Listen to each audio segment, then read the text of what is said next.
cardiogenic shock, that's when they invited me to the party. And I'm sorry, where was he first treated? Dr. Fialco is one of the cardiologists from CBI. And then he had the surgery at Cleveland Clinic. Oh, at Cleveland Clinic, okay. Right. And right here in Broward? In Weston. In Weston, okay. Right. And then he was referred to you. So I met him in the hospital when he was admitted, when he came with that VT storm and cardiogenic shock. Okay. And then walk me through how he, the process of, his condition a little more detailed, and then how he became the patient for this first radioablation on VT, if you can. So when his surgery, I don't know if you have details of that. His surgery was last year, or the year before. I don't have it in front of me. And his ejection fraction was in the 30-35% range. So when he presented with the VT storm and the cardiogenic shock, his ejection fraction had declined significantly to 10%. Wow. He was very sick, very unstable. His renal function was worse, and a lot of changes have to be made to his regimen. So we started treatment with IV medicines called inotropes. Mm-hmm. So those are medicines that help with the contractility of the heart. Right. While he was getting the antiarrhythmics that Dr. Pascual was prescribing. Right. So it was a dual therapy. And we were trying to remove fluid carefully because his renal function wasn't doing well. And trying to reintroduce the heart failure medicines that he needed. So he actually recovered his kidney function. We were able to wean off this IV medicine and put him on his oral medicines. So he did well, and his symptoms improved. So he was not feeling short of breath as the way he came in. So again, the arrhythmia was under control with 3 different medicines, mm-hmm. and his heart failure was stable. Then the patient was discharged home, and unfortunately, one of his medicines was not available at his pharmacy. So he was off that medicine for the arrhythmia for a few days, and he decompensated very quickly. So he had to be readmitted. And again, he had arrhythmia and a little bit of the heart failure, not as much as the prior admission. But once he was on the regimen, his heart failure was stable. He was optimized on his regimen, and we were seeing him very frequently in the outpatient setting to make sure he was rock stable, so we could proceed with the elective ablation that they already told you about. Is that what made him, I don't know if the ideal candidate is the right word term, but for the radioablation, the fact that he still, of course, he suffered from VT, but he was stable with the meds, and his heart failure, if you will, was stable. Yes, okay. Yes, because so ideally, I don't know if they explained to you that the patient has to be able to lay flat on the table to get the radiofrequency ablation, and he needs to follow instructions. Okay. And so if someone is unstable, critically ill, it would be more difficult, and especially for the first case, you want to have that patient as optimized as possible. And remind me, I think they mentioned it, but is he is he conscious during the procedure, correct? Or no, he's alert and awake, and he was talking. Okay. He was walking, getting into the suite. Wow. And he came out walking out of the suite. The procedure is amazing. It takes like 15 minutes. It's very impressive. And And by the way, they mentioned he wasn't sure, Dr. Pasquale, is the patient's about 76 years old? Do you recall his age exactly, or? Exactly, no, but I can get back to you within a specific number. Oh, please, if you could, yeah, whenever you can, that would be very helpful, just to make sure. Go ahead. John, this is Georgie, and sorry I jumped in late. Hi, Dr. Chaparro. I think we have the patient's consent form, and I think his date of birth is on there, so I might be able to get you his age. Perfect. Can we? Does that mean, Georgie, we can mention his name in more details, or is that? We can because we do have his consent. So okay, great. So you'll send me that. Yeah, that's fantastic. I'll send it to you. Yep. So he needed to be stable on it and to be able to be on his back and communicate with the doctors during the procedure, correct, doctor? Yeah, so I mean, it seems like it's not completely necessary. So what they explained to me is that they do, radio frequency for some other tumors, right? For tumors of the lung. And what they explained to me is that sometimes they do it on patients who are intubated. Right. So they are able to shrink the tumor and they get extubated. So, I mean, it's not that they necessarily have to be conscious, but obviously it helps to have a healthier patient in order to do the test. Or at least stable and, yeah. Right. I mean, it's, they never seen anything like this, so it was very impressive. It's a beautiful suite. And the door to that suite is probably 1.5 meters thick. It's, because obviously they don't want to have any radiation coming out of it. So if you have a patient who is unstable and you close the door, it's going to take a few seconds to open the door and to make sure that, you get on time. So a stable patient is the ideal situation. Okay. And by the time the patient was referred to you and he had the procedure, was that a matter of weeks or?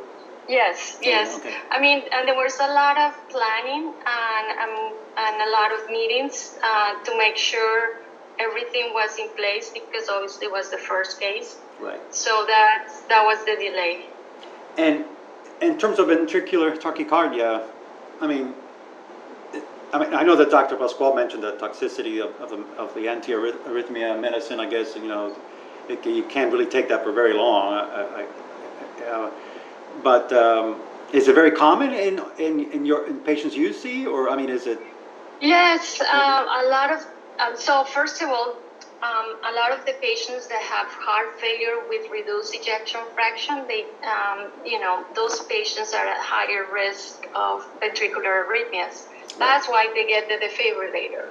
Right. So some of the subset of patients who have, for example, a heart attack, they have a lot of scar. And those patients are even a higher risk of more arrhythmias. So yes, a significant number of patients have arrhythmias. Okay. However, most of the arrhythmias can be controlled with the heart failure medicines and the defibrillator. Okay.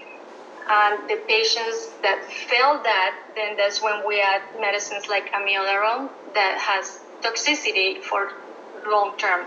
It can affect the lungs, it can affect the liver, it can affect the eyes.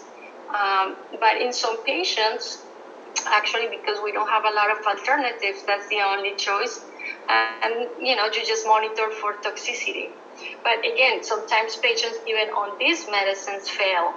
Right. And so that's really nice to have this option. Well, that's quite remarkable. I'm really fascinated by this story because I think it brought two teams together, obviously from MCI and MCVI, and I know they consulted. Yes. Well, they consulted with the pioneering team, I guess, who first did it this at Washington University in St. Louis. Right. So it was just a great collaborative effort. I don't know. Am I missing anything?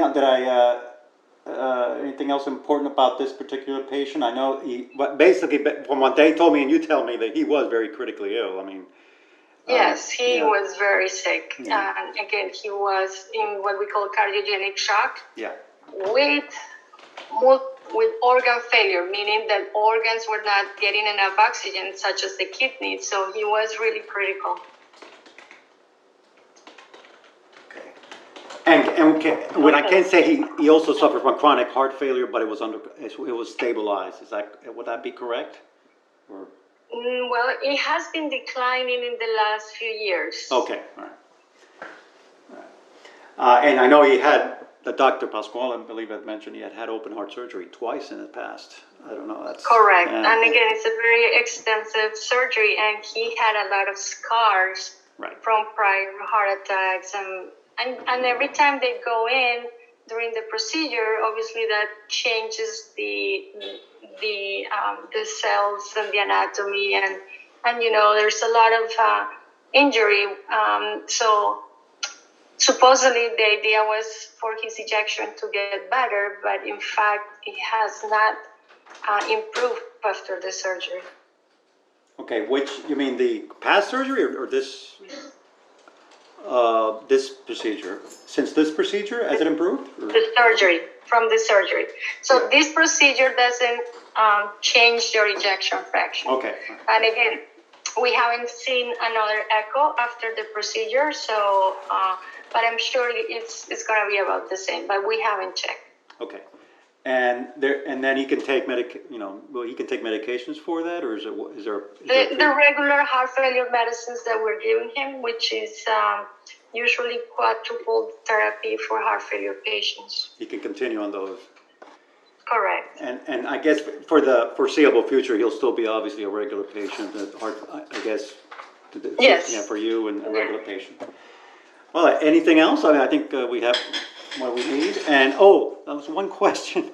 That photo from I think after the procedure, where I think Drs. Catecha and Pasquale are to your left, and then you, and then there was a gentleman to your right. I don't know if right. He's the electrophysiology PA.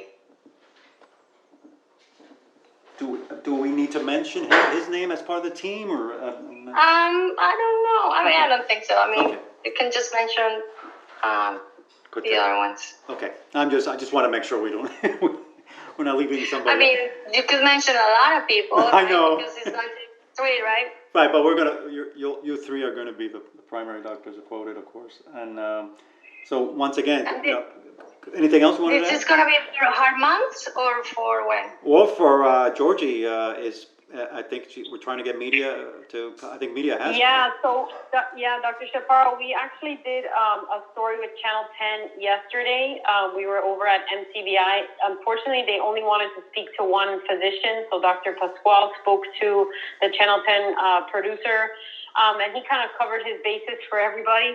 So it's airing tonight at 5:45, just a small piece of this story. So we'll share that clip with you all. But separately from that, we're also putting together a press release and trying to engage other media outlets. And then on John's side, he'll put together a Baptist Health blog that we'll push out for social media. And yes, we were trying to get it in the month of February since it's Heart Month and related to heart. So lots of pieces to this story that we're going to be working on in the coming weeks. Great. Do you have anything for Heart Failure Week, which is this week? Well, I'm just wondering. John, we can read. Yeah, I know John has a couple of stories on the blog. Yeah, we have not specific, and I know we've done with you, Dr. Heart Failure. I mean, we probably did it last year too, or more recently. But we can probably repurpose, or if there's anything. That you want. Well, this is Heart Failure Week awareness, so All right. Whatever we. Is there anything particular now in terms of COVID or anything that for this observation of a Heart Failure Week that we haven't spoken to? I know we probably did one last year or since about heart failure, the heart failure program. Is there anything with your experience lately that we should, trends or anything that we should, New or different. Yeah, new or different, I guess. Particularly with COVID, I guess. With COVID, a lot of the patients come already with COVID, and it's not that COVID caused the heart failure, but doesn't help No, I mean, I don't have anything specific, Okay. but We can take a look at. Yeah, we can take a look at what we've done and see what we can repurpose for this week and Yeah, we go can, from there. I think, as John mentioned, we have some content from previous years that just to be part of the conversation this week. I think we can repurpose. All right. yeah, no, we can definitely. And then I know we have separately. We have that interview on Monday with NBC6. So a little bit different topic, but they wanted to talk a little bit about how to lower blood pressure, especially during stressful times, specifically for women, because the pandemic has been not routine and people are out of their normal schedules. So what can women do to help lower their blood pressure when they're under stress? So that will be on Monday at 1. I put it on your calendar. The only How is the format for that? Is that so because it's we gonna are be, three different yeah, people? so it's going to be taped on video. So you will have to have Skype, and the anchor is Shelly Muniz. She's the morning news anchor. She'll ask you maybe 2 or 3 questions. It won't be more than 15 minutes on this topic, and it'll be taped, and she'll record it, and then she'll air it during the evening news. So while it's not live, it's not going to be at the exact moment at 1 o'clock, on NBC. They tape it as if it was live. So they don't do too much editing to it. So I would assume or pretend that it's live, and then they're going to air it later that evening, or potentially the next day in the morning. So I would just make sure that you have, a decent background, and that, you have Skype set up. And I'm happy to go, if you're at MCVI that morning or that afternoon on Monday, I'm happy to go over there and make sure that it's all set up. They would have to call your Skype name. So when you get a chance, let me know if you still have it programmed on your computer and what your Skype name would be. If not, I can bring my laptop and we have like a Baptist Health Skype account and set you up that way. Whatever's easiest for you. Yeah, I mean, I used to have one. I haven't used it in a long time, so I just need to remind myself. But there was another one, a Facebook event. I think it was for next week. Maybe I'm confused. Yes, so that's another thing with our team. It's a Facebook Live. So that actually will be live on Facebook, and that is with I believe 2 other panelists and Right. Lori Jennings, who is the previous morning anchor of Channel 10. She's going to be moderating that discussion, and it's a whole host of hard topics. They'll cover a bunch of different things, and they'll send over a script for that ahead of time.